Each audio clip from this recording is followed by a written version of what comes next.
Hi, it's me Leo, back again with another video. In this video we're going to be doing a review of my new car.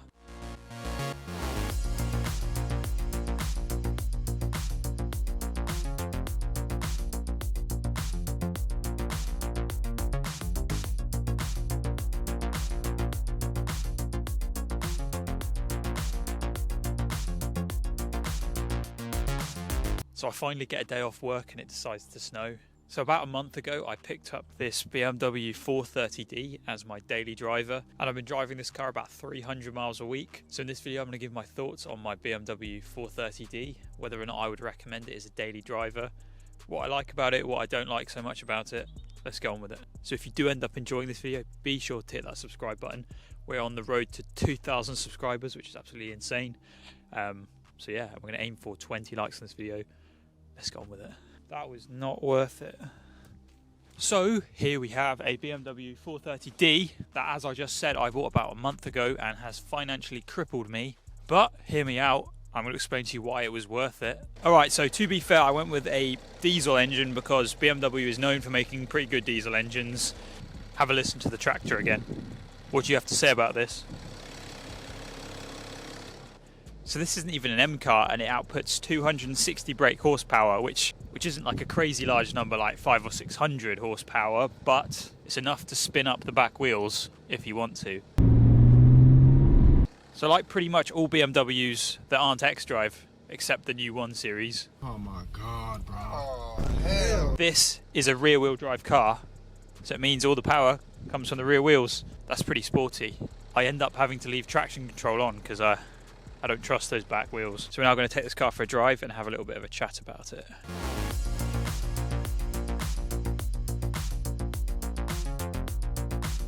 So we're in the car, we're going to take it for a drive on some B roads, and I'm going to give you my thoughts on how fun this car is to drive. The first thing you notice about this car compared to a lot of other cars is how low down you are. It feels very sporty when you're driving it, which is something I was looking for when I was getting a car. So I'm very happy with that. And as I was saying earlier, that the diesel engine, when it's idling, does sound a little bit like a tractor, and it does. I'm not gonna lie about that. It does sound like a diesel engine, but when you do put your foot down, you can hear the engine. Listen to this. It's got quite a deep kind of grumble, and you can hear the turbo kicking in, which is nice. So stock, this car doesn't have the loudest exhaust system. You can't really hear anything to do with the exhaust. It's mainly just the engine rumble from the 6 cylinders. But who cares? So if I'm not mistaken, when this car first came out, BMW were quite proud of it having a 50-50 weight distribution, or close enough to 50-50, which means this car handles really nicely. So before this generation of BMW, all the previous BMWs had always had hydraulically operated power steering, which is known for having quite good driver feedback. So when they switched to electric with this generation, some people were worried about how the steering would feel. But the steering feels really good. Because it's electrically operated, the power steering, the car can kind of adapt how weighty the steering is. So in sport mode, this car feels like it does have a lot of feedback when you turn the steering wheel, and it's quite weighty. Whereas in comfort and eco, the steering's quite light. So I'm driving on some B roads right now, but I want to say that the handling of this car is really nice. Because it's so low down, there isn't any body roll, and you feel like very planted on the ground. Which is good. So I'm now going to quickly talk about the performance of this car, because this is one reason I went with the 3 litre over the 2 litre BMW. The performance of this car is really, really good. It's exactly what I wanted, especially in sport mode. This car is quick.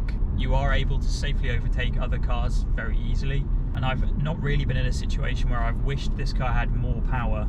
Bear in mind, I've never actually done any track days with this car or actually raced it, but just kind of on normal public roads, it's more than powerful enough. Let's get out of here.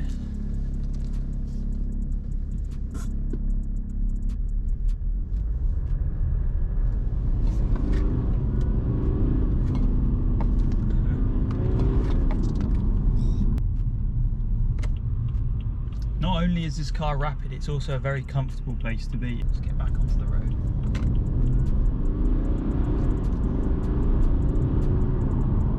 The package that I went with. It has the leather heated seats.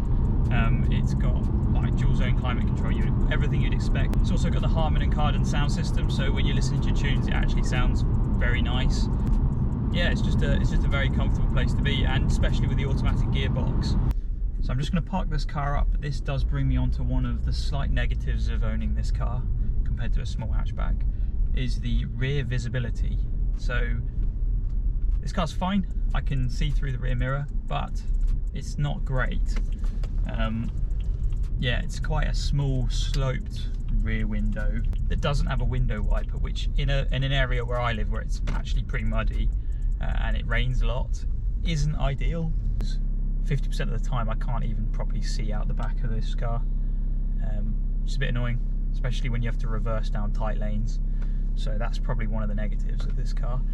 Right, I have just realised I've just parked up and then a bird is just all over my car. That is what you want on your sandwiches.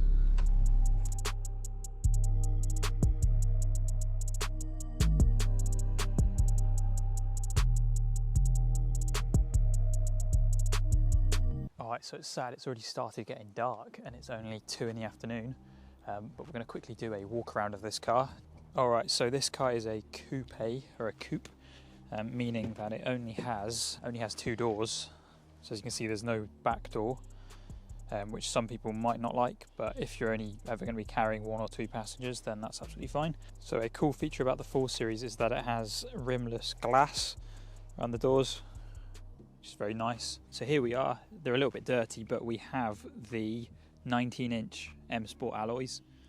Very nice, with the blue caliper with the M Sport logo on it.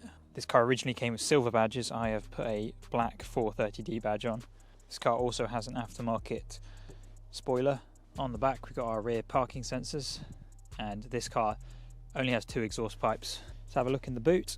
Here we've got the boot of the 4 Series. I've just got my camera equipment and some jump leads, but supposedly in here there is 445 litres of space, so it is actually a fairly large boot. It is actually quite a low down boot, so it's obviously not going to be quite as practical as if you had an estate car. So the car battery is actually under this little compartment here, which is quite cool. It's actually a normal BMW key underneath here. I've just got this metal case for it, which is actually quite cool because it's rubber and metal and it feels a lot nicer in the hand than the standard plastic key. This car comes with LED headlights. That's the same with the rear lights. As you can see, this is an LED strip, which is very nice. Some of you might be surprised that there's actually little hatches here and here, so you can actually put roof bars on this car, which is actually quite practical for what is quite an unpractical coupe. So as you can see, the rear windows are actually tinted. So this is the same with most BMWs, but it has keyless entry, so as long as you have the key in your pocket, you can just walk up to your car and open it. There's no need to unlock your car. You just have to have the key in your pocket, and that's the same when starting the car. You can just have the key in your pocket. Those pedals need a massive clean. Alright, let's have a look at the practicality of this car. So we have a door bin on the driver's side. So on the top of the door we have a Harman and Kardon tweeter, and then another speaker down here. So here we have a few buttons. We've got the electrically controlled windows.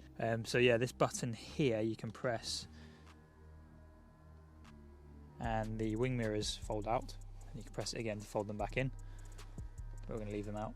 It's very muddy, but on both sides you have the chrome M Performance door sill. If you close the door, it's a little robotic arm that hands you your seatbelt. So we're going to quickly have a look at the interior of this car. As you can see, we have the M Performance steering wheel. Very nice steering wheel, very comfortable. It's got leather around the outside. It's actually quite squishy. So we've got the cruise controls on this side of the steering wheel. So on this side of the steering wheel we have some infotainment functions. So we've got voice control, we've got the phoning button, and then the volume rockers. Small little M Performance logo on the bottom. Then on either side we've got the flappy paddles for the flappy paddle gearbox, automatic gearbox, driver select buttons here.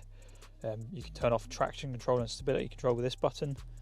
These are the parking sensor button, or control the radio with this. This took me a while to realise, but this is actually a touch screen, so you can actually touch it. So the bottom section of this gauge cluster is digital, but it does have the analog rev and speedometer. You're probably wondering, why have we got this wire dangling down? Well, to reduce my insurance, I said I had a dash cam, so I ended up having to buy a dash cam, which we have set up there, but I've just not gotten around to wiring it around the trims. Manual handbrake, which is always nice to see. Then there's a leather armrest, which you can open, and there's some storage. So there's actually a wireless charger that you can put your phone in. But unfortunately, my Google Pixel 7 Pro is too big to fit. Yeah, especially with the case on, that's not fitting in there. So if you've got a smaller phone, then that's going to fit in there, but unfortunately my phone does not fit. So this has dual zone climate control. It's also got heated seats for the passenger and the drivers. So it's got 3 heat modes. This button here also heats up the rear window. Start and stop button for the engine, and then there's auto start stop button. This is a really cool feature. This is the rear view mirror, but it's got a little sensor, so if someone's got very bright headlights behind you, it'll automatically dim the mirror, so you don't need to do it yourself. So the seats in this car are really nice as well. So they're black leather, they're electrically operated, and they have this little underleg support that you can pull forward and backwards.